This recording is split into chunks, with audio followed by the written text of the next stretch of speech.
So I am sitting here. I just got my little liquids that I needed. Now they are about to get the chemo drugs and then give that to me via this IV right here.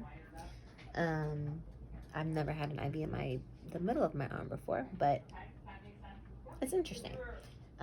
So we're gonna start that process, and then every day for the next, I guess, 4 days, not including this one, I will have to keep doing this. So, hey humans, it is me, Ronika, and I am here to sit and talk about my chemo journey that just finished, and this is April. That was over in March. I'm still in the process of recovering, but as far as actually getting chemo treatments at UVA, I am done.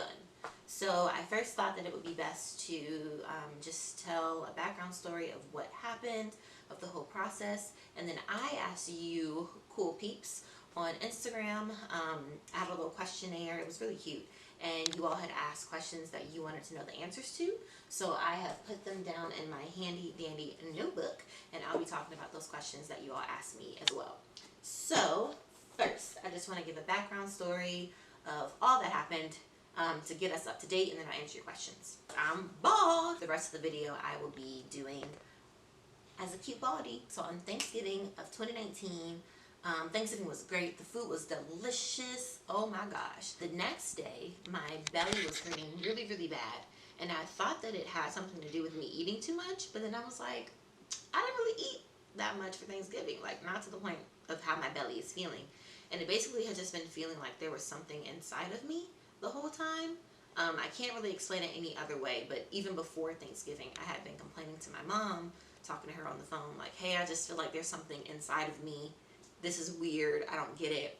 A couple of weeks later, I had a work meeting to go to, and I texted my campus director, and I was like, Gabe, yeah, I'm not going to be able to go because I think something is wrong with me. And from my research, I thought I was way off. I thought that I was lactose intolerant. I don't even know. That was just, again, I was so far off. So I ended up going to the doctor. She's running some tests on me. She thought that it was appendicitis. I initially, later, after my horrible investigating skills, thought that it was appendicitis too. So at most, I thought that I would have had to get my appendix removed, and then that was it. Voila. She ended up having me take a CAT scan just to make sure, which was right by her, at the local hospital, not too far away. And as I'm waiting for the results, the nurse that I had met earlier, or the doctor I met earlier, she called me and was like, hey, so yeah, I'm looking at your CAT scan, and she like just wouldn't spit it out. So I was getting nervous at this point, like, lady, what is going on with me? And I knew that I wasn't pregnant because that was impossible. Like, me and my fiance are waiting till marriage. But I was still concerned, like, what could it be? Because she ended up spitting it out later and saying, yeah, so your fallopian tubes are twisted. And I was like, nah, that's impossible. Like, what are you talking about? And she was like, no, yeah, you need to go to the hospital right now, to the emergency right now. And so I was like, okay. She told the person who was doing my CAT scan, basically it was kind of out of a movie. They were like, no, she needs to go right now. And so me and my fiance were like kind of running to, well, not running because I wasn't running, but fast walking to the car, and we went to the emergency room. They had already heard about me because the doctor said that she called ahead to let them know I would be coming. They took me back immediately.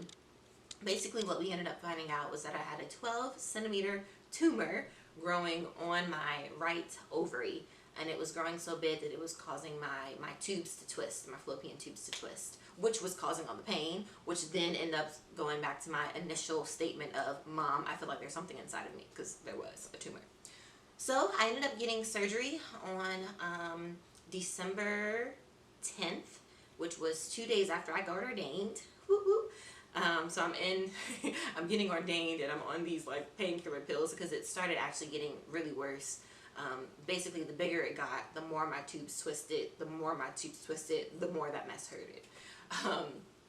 So I get the surgery on December 10th, which was a Tuesday. The surgery went great. So I'm recovering well. I'm doing great. I'm ready to get back into what I was doing, into my work and all this stuff. And I get a call from my surgeon, and she's great. But when I first answered the phone and I knew that it was her, just from her tone of voice, I knew that something was wrong. And I was confused because the surgery was successful. She even said so herself. So like, what is the problem? This is where it gets interesting. Dun, dun, dun. So she basically said that they tested the tumor. They sent it to the pathologist, and they found that it was cancerous. Her concern was that she knew that as she was removing the tumor that some of the fluid had spilled out inside of me. So she was like, yeah, you're gonna need to go through chemo. And I was like, what you mean? And so she had said like, did she say a couple of cycles of chemo? And in my ignorance of not knowing what chemo was, I thought that meant like I would get 3 little hits of chemo and then I'd be done. Come to find out that was not the case. 3 cycles is, in my case, was 3 months. So I was not prepared mentally for that. But anyway, I ended up going to UVA. That's the doctor that my doctor, that she recommended personally was at UVA. And my case was a little bit differently. So basically what I had was a dermoid, or an immature teratoma. And basically what that means is that you have a tumor, you get it, and most people you get it removed and voila, it's not cancerous. Less than 1% end up having that tumor cancerous, which I'm the 1%, I'm the unique one, so unique. And so it's not really a rare thing for people to go through chemo after something like this. But like I said, it was a high-grade tumor that was, it was a high-grade cancer that was found on the tumor, and some of the fluid spilled out to no fault of anybody. That's just the nature of how it was. It was so big. And so I had to get chemo after that. I go through this long process of them figuring out what kind of chemo drugs they were going to give me, how it was going to happen, basically tailoring chemo for me and my issue in my area of my right ovary. And what we found was that I needed 4 rounds of chemo, 4 cycles of chemo, and that was going to last me from January, because around this time it was around Christmas and the New Year, so there was no point in me starting then. So I started January 8th of 2020, and went to when I finished in March. I was on 3 chemo drugs, bleomycin, cisplatin, and etoposide. I think I'm saying it right. I always say that drug wrong. Anyway, and basically what they were going to do is it was going to be an intravenous chemo wherever they could find an IV, which I'll talk about that later. And then they would just do chemo through my veins. Chemo was probably, no sugarcoating, one of the roughest things that I've ever had to do. No, the roughest thing I've ever had to live through. And I'm just going to give a little disclaimer. What happened to me, the drugs that I had, all those things, that's completely tailored to me. And everybody is different. So if you have had chemo, or know somebody that had chemo or that is going through chemo, their stories, their situations may be, and probably will be by 100% chance, completely different than mine. Even as far as the side effects or the cravings, whatever, like it changes for every single person.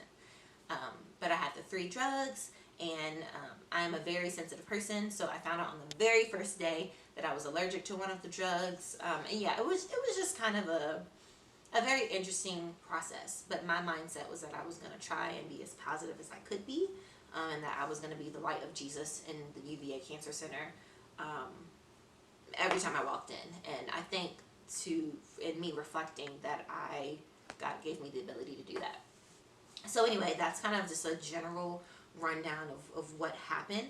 I'm going to go a little bit more in depth now with your questions, because I think that covers more. I think we'll get more story time with those. So I'm going to pull up my Instagram, and where you all brought the questions and where I wrote my answers down. Shout out to everybody who answered or who asked a question. I really enjoyed the reflection process, and I think it was very interesting, the questions that you all asked. It was really fun doing it, and that means a lot to me because looking back, um, there were some hard times, but I think the fact that you all wanted to know made it easier for me to talk about it.